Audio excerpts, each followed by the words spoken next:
2 of In the Spotlight. Salute to everybody out there that checked me out on episode 1. Of course, again, this is the Jersey season. We're gonna get around to the rest of y'all out there, but right now it's the Jersey season, and there's no other guest on the planet that you can have on the Jersey season than my man, 50 grand, DJ Skills. What's up, man? What's up, brother? What's going on? So, we're gonna ask a couple questions, and then I'm gonna get out the way, and we're gonna hear from my man. First and foremost, if you don't know, there's going to be in the descriptions everything to find this man, everything to book this man, and watch those pop-ups.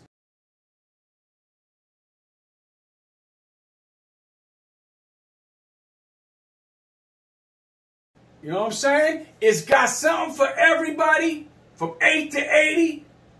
You're going to love it. So, here we go. And we're going to start it off like this. Jersey, New Jerusalem. Boxcar Productions, another smash.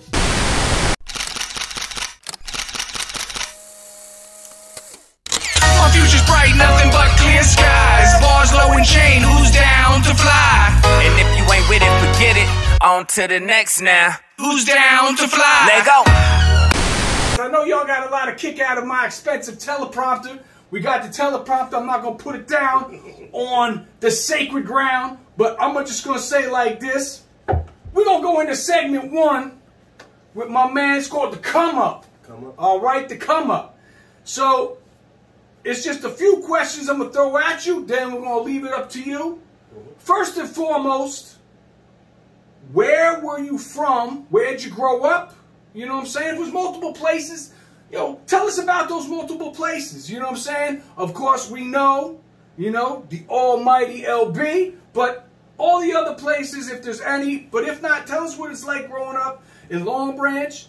Second of all, how old were you when you knew in your soul, this is what I want to do? You know what I'm saying? How did that go down? You know what I'm saying? And we're just going to throw one more at you and, you know, to answer all that. What are your favorite groups? You know what I'm saying? What are your favorite records to play? You know, if you had your go-to, you know, I hate to say top 5, but like if you had your, you know, your top records that you have to play, who are your favorite artists? You know what I'm saying? So tell us those 3 and then we'll get to the rest on the come up. I'm up in Long Branch, right here on Broadway. For those that know, Broadway, between 3rd and 4th. And prior to that, you know, my mom lived with my mom, my brother, my sister. We lived in Brooklyn, Bed-Stuy, Willoughby Ave, right down the street from Marcy Projects. For a short stint with my grandfather, and then we went to Red Bank for a little bit. Then we, you know, made the last move to Long Branch. And, you know, just from there, it was just, you know, average kid growing up in the 70s. You're gonna, you know, go through that record collection. You're gonna get a treat. You're listening to the radio, so that's when the music bug hit first. And then like just once hip hop came, that's when it was over because I didn't want to do anything else. I was around, I'll say when that happened, 12 or 13. Cats would call me B Street, like that, you know. So once I got into DJing around 87, you know, I was just influenced by like all the greats, man. Jeff, Cashmoney, you know, Run DMC, of course, Houdini, Fat Boys, and mainly like the radio DJs. That's, you know, I took a big liking to that. Like Red Alert, Chuck Chill Out, Molly Mall, Awesome too. I was about 12 or 13 when I actually knew this is what I wanted to do. And this was prior to me DJing, just doing anything hip hop related, graffiti, b-boying, and I was just intrigued by it and didn't want to stop. To the point where, you know, cats would be like, that's all you want to do? That's all? Yeah. And they would, you know, plus that time people thought it was going to die out. I knew back then it wasn't going to die out. We here now. lot of that I knew, but that's for you to know. You know what I'm saying? And again, we're gonna have everything in the descriptions. You're gonna want to check this man's pop-ups out. Ooh. Wow! Dynamite! You're gonna want to get him for an event. You're gonna want to listen to Mikey Barslow's tracks that my man produced. Now listen, your goal. Like, you knew you wanted to be a DJ, and some people are satisfied. Like, I'm gonna do weddings, I'm gonna do clubs, I'm gonna do, like, your goal for DJing, was it to do those different shows and stuff, or did you want to be that guy? Did you want to be Jam Master Jay? Did you want to be Jazzy Jeff? You know what I'm saying? Or, you know what I'm saying, did you just want to be content with, you know, doing weddings and rocking the house? Because I know, I've been at the functions, I see how you do, I know everybody wants you for their event, and for some people that would be enough. But your goal, what if you had your ultimate goal, what would you want to do?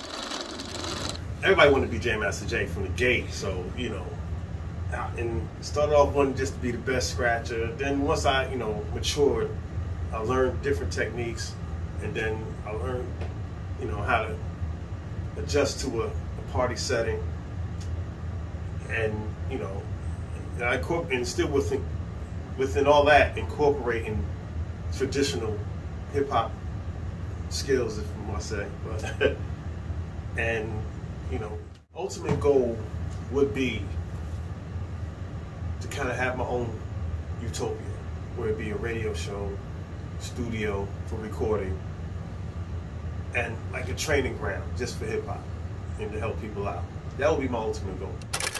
And I'm just like listening, like everybody out there is listening. You know what I'm saying? Because there's some stuff, you know, as long as I've known you, I don't know either. So it's nice to have a forum like this where people can, you know, catch up on what they don't know. You know what I'm saying? And especially because we had a lot of people when we were planning this that said, hey, man, we understand that, you know, you fuck with this person or that person. We want, you know what I'm saying, see skills on there. So, of course, I mean, it was already a given with me. Yeah. You know what I'm saying? But for the people, here you go. You know what I'm saying? But this segment right now is called Running Off at the Mouth, is what we call it. Just for the people that didn't see episode 1 and know, you know, the different segments. Running Off at the Mouth is basically going to be 100% uninterrupted segment. It's going to be you just running off at the mouth. We're going to pick up where we left off with your goals.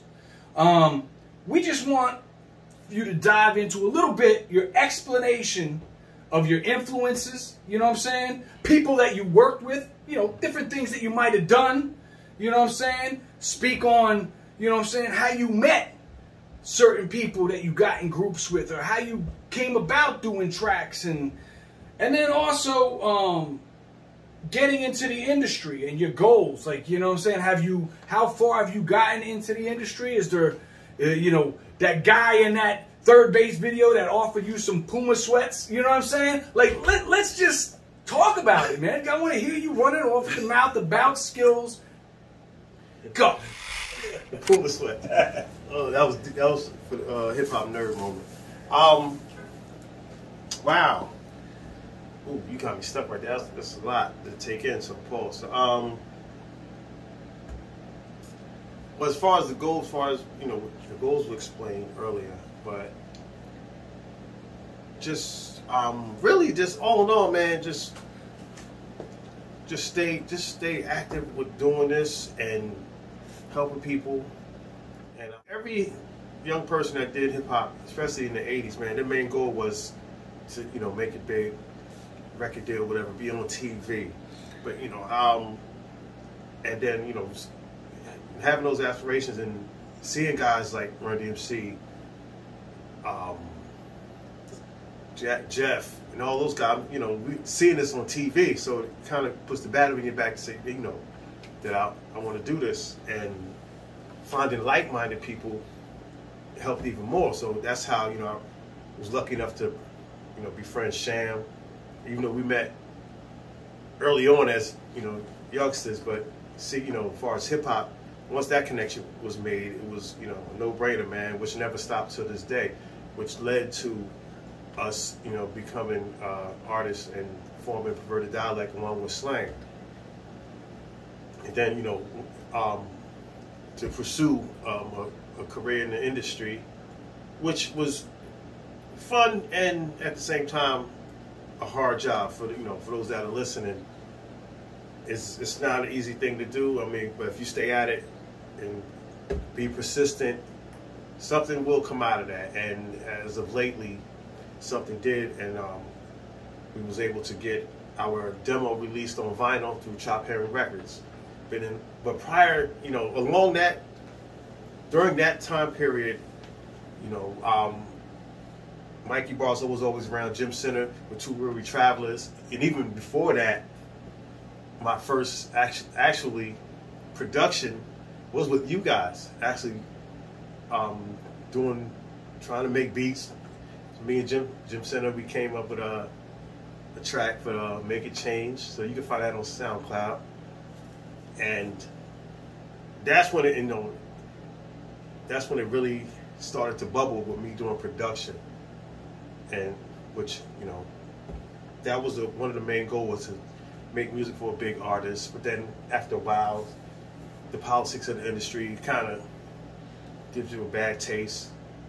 But, I had some good opportunities, too many to mention, but I would say the best opportunity was being in the Source with our perverted dialect, having the whole world see our face and hear our music.